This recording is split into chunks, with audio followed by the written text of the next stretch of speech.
I'm Dr. Justin Baker, one part of the whole team here at Trinity Sports Medicine Performance Center. We're very excited to offer you specialized and unique options for both your orthopedic injuries and wellness treatment. If you're hurt, go see Dr. Baker at Trinity Sports Medicine. When you're injured, you need a team of professionals who can get you back to your game. At Trinity Sports Medicine and Performance Center, Dr. Scarpone, Snell, and Orlowski are committed to treating you effectively so you can return quickly and safely back to the activities you enjoy. Trinity Sports Medicine.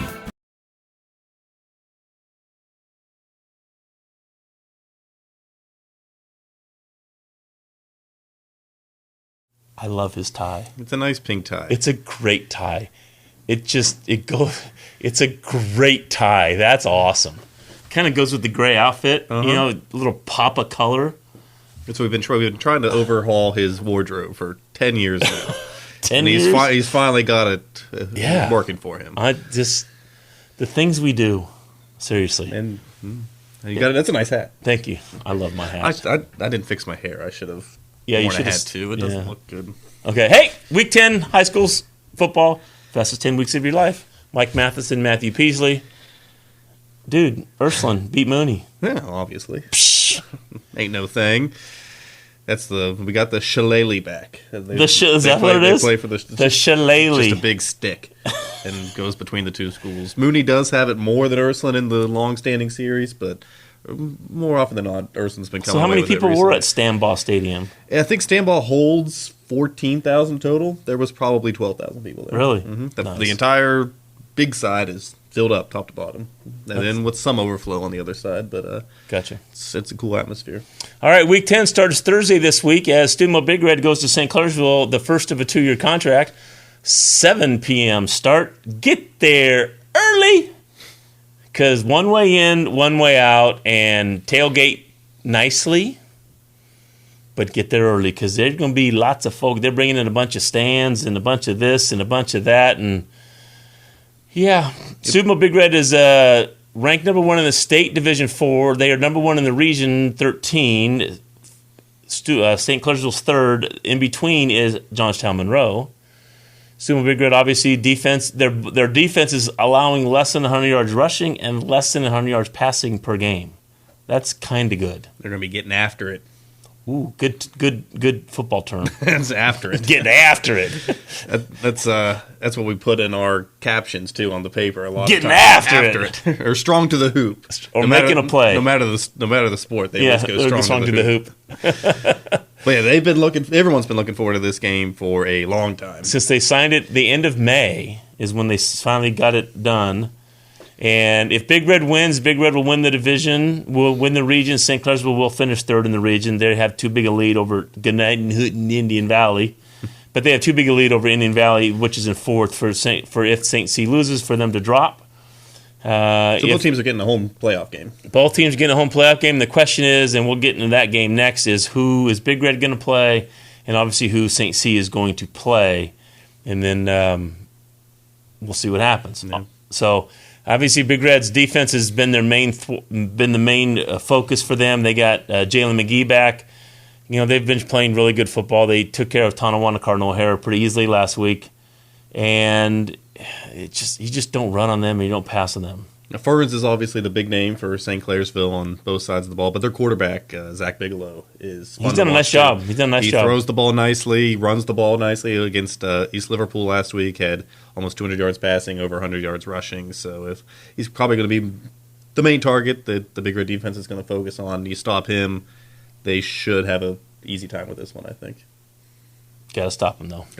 They're both undefeated for a reason. Yes, they are, and they both had a bye week, strangely 8-0. enough. Mm-hmm. So they're both 8-0 and look to finish the regular season 9-0. Then we'll see what happens regarding the Region 13 playoff standings. In those standings, Indian Creek Redskins coming off an outstanding 29-22 win at Harrison Central last week to vault them from 12th to 7th right now in the playoff picture. I'm picturing a pole vaulter going. Really? They vaulting. And the entire Redskins team vaulted into the playoff picture. I talked to Andrew the other night, and he said, in order to make the playoffs, you're going to have to beat one really good team along the way, and that team was Harrison Central. So right now they're 7th. They need to win at Edison Friday night at 7 at Cartwright Field in order to give themselves a chance to make the playoffs. A win does not guarantee them a playoff spot.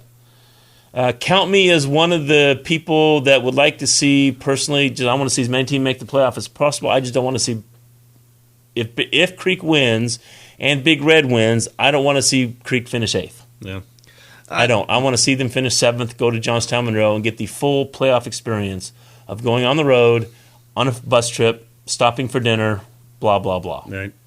Looking at those standings, Meadowbrook, I think, is in there, too. Meadowbrook plays their rival Cambridge. Okay. So they have a rivalry game Week 10 also. If they end up losing that one, they could drop to... If Meadowbrook loses, they're out. Okay. I don't think they have a chance to make the playoffs, personal opinion.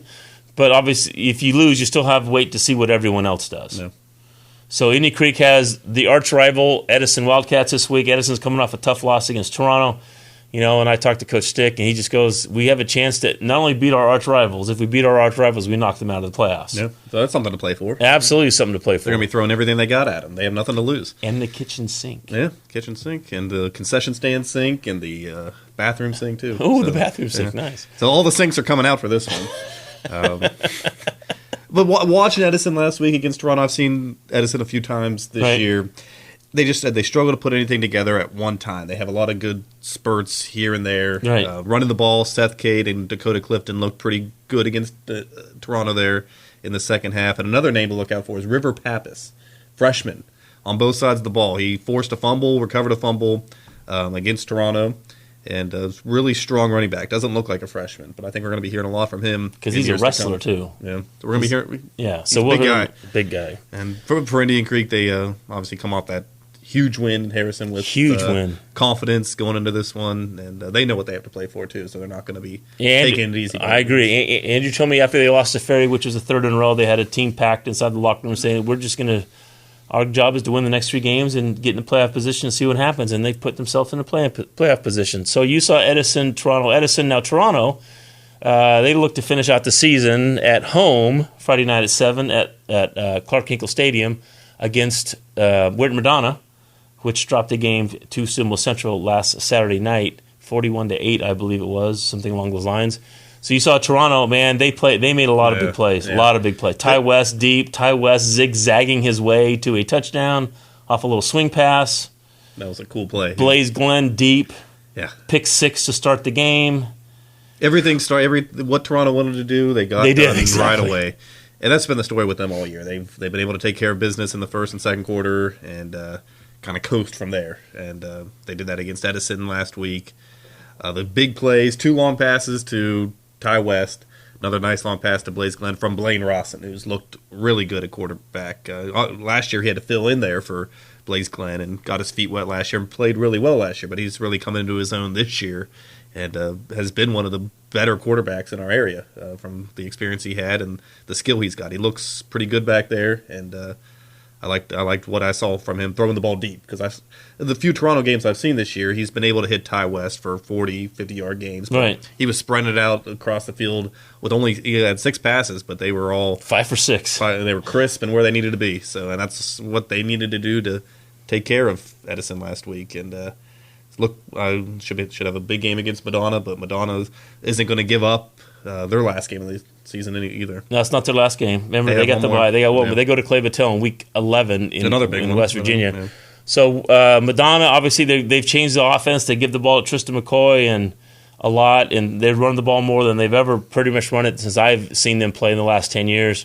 They just, keep the ball away from Toronto, see what happens. Toronto needs a win to guarantee the possibility of a home playoff game. Nothing is guaranteed until we see, obviously, the points, but you need the W, finish 9-1 to have a chance to host a playoff game. That's big for that program. It's huge for that program. Get a game next week at Clark Hinkle in playoffs. Woo, that's good stuff, man. Yep, fun stuff. All right, Harrison Central coming off a dub to Indian Creek. They go to Buckeye Local for the Vales Trophy.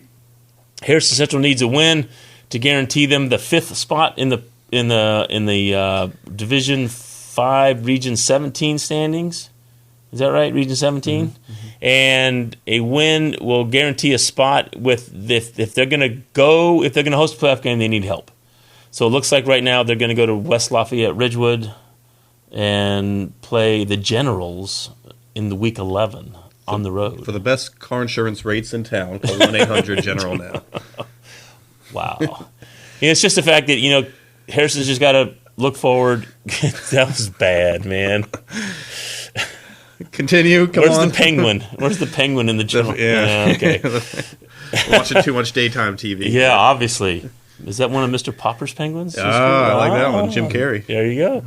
So Harrison just takes care of business. Buckeyes had a rough season, and Harrison takes care of business. They'll be in the playoffs for the third time in school history, third time under Justin Kropka, and we'll see what happens. By the way, if Indian Creek wins Friday night, Andrew Connor's 50. The Indian Creek Redskins are 50-20 in the last 7 years during the regular season. That's really good stuff. Brooke is 10th in the West Virginia Class AAA standings. They go to John Marshall. John Marshall currently is in 17th in the Class AAA standings. A playoff game again for Brooke. A win does not guarantee them a home playoff game. They need a whole bunch of help for that to happen, but a win guarantees them a spot in the playoffs because you never know what's going to happen, and that's coming off a huge win last week in the backyard brawl, beating Weir High 21-14 with 31.7 seconds to go on a pass from Huddy to Nathan Green. Big game from Cody Hudson last week. Almost 200 yards passing, efficient. Completed 15 of 23 attempts, and it's nice to do when you have Nathan Green and Thomas Cole to throw to. But then Hudson's been playing really well this year, improving game by game, and if they can take care of John Marshall, I look for them to win. Then they can sit and watch. I agree. That team can go on the road and win. They get to sit and just week 11. They have a bye, rest up, scout, see what happens. Weir High, the team they beat in the backyard brawl 21-14. They are dropped to 13th in the Class AA standings. They're playing East Liverpool this week in the last home game of the season because they're going on the road. Guaranteed first week, and if they win, who knows what happens. They just got to shake it off and get the ball to the playmakers this week. And a win, they could move up 12th, 11th, 10th. Who knows based on what everyone else does because they also have a week 11 bye, and some teams still have 2 games left. Yeah. It's tough for Weir, especially losing in a rivalry game like last week. Especially losing with 31 seconds to go. That too is tough. But they can't let that define them for the rest of the season because I'm sure they want to go. We know they want to go further than what they did last year, that first round of the playoffs. It was nice to taste it last year, but this team has improved, and for this program to turn around, they need to go second round, third round if they can, and I think they have the team to do it. I agree with you. They are built to win on the road. They are built to win because they can throw the ball, they can run the ball, and their defense played really good last week against Brooke, and that defense is pretty underrated. I think that Cam and all those guys get all the looks considering how many points they're scoring, but that defense is really, really, really solid. Right. Really solid. Davis was limited last week too, but stepping up was Cody Henrietti. He had about 70 yards, and he's closing in on about 600 for the year, which is a solid year solid for a fullback. For a fullback. Exactly. I think he's just a junior, so he's going to be coming back next year too. And so they've been able to utilize their playmakers obviously all year, and I think they can do that this week against East Liverpool. I think East Liverpool may be a touch bigger a little bit in places, but Weir's just got way more athleticism. So good luck to the Red Riders. Oakland goes to Beaver Local. Beaver Local finishes the season. Beaver Local is fresh off a nice win over Martins Ferry, 34-29. Yeah. Oakland picked up a dub last week against Buckeye Local. This is a rivalry game, if Oakland goes win-win, they finish season 5-5, so they have a lot to play for. And if Beaver Local wins, they finish season 5-5. Yeah. And obviously Oakland is Dakota Price. Beaver Local is Robbie Johnston. Going to be interesting. 2 big guys going at each other, but I think the price is right for Oakland. More daytime TV here. Look at that. He had 6 touchdown runs, 300 yards last week against Buckeye Local, so I think he's going to want to do even more than what he did last week and just unleash. What was that? Do even more. Wow. He's going to unleash against Beaver, and I like Oakland in this one. I think Oakland needs to know where that 21 kid is, Robbie Johnston, and the number 8, Martsolf, is a really good wide receiver, so we'll see what happens. Last game, Saturday night, Steubenville Catholic Central finishes their season by hosting St. John Central.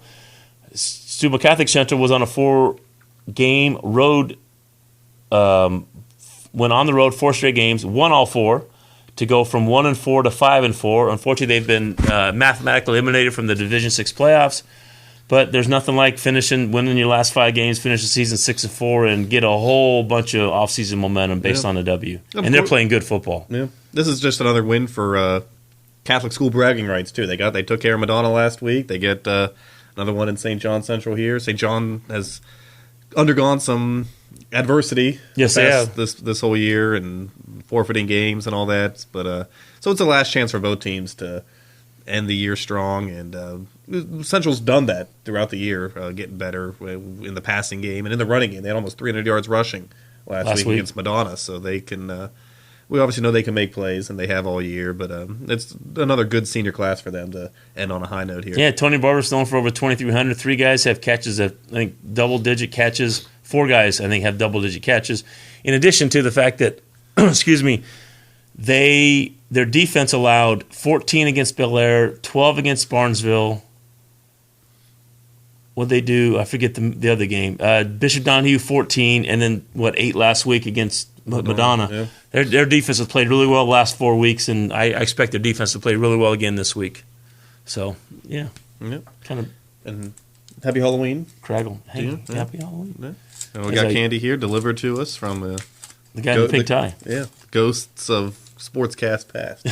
Ghost of Sportscast Pass. Hey, join us next week as it is week 11 in the state of West Virginia for high school playoffs. Weir and Brooke are off. Madonna's at Clay Battelle. Oakland gets to host Tyler Consolidated. And it's week 1 in the Ohio playoffs. And we guaranteed. Big Red's in, guaranteed. Toronto's in, guaranteed. Harrison is in, guaranteed. The question is, who do they play?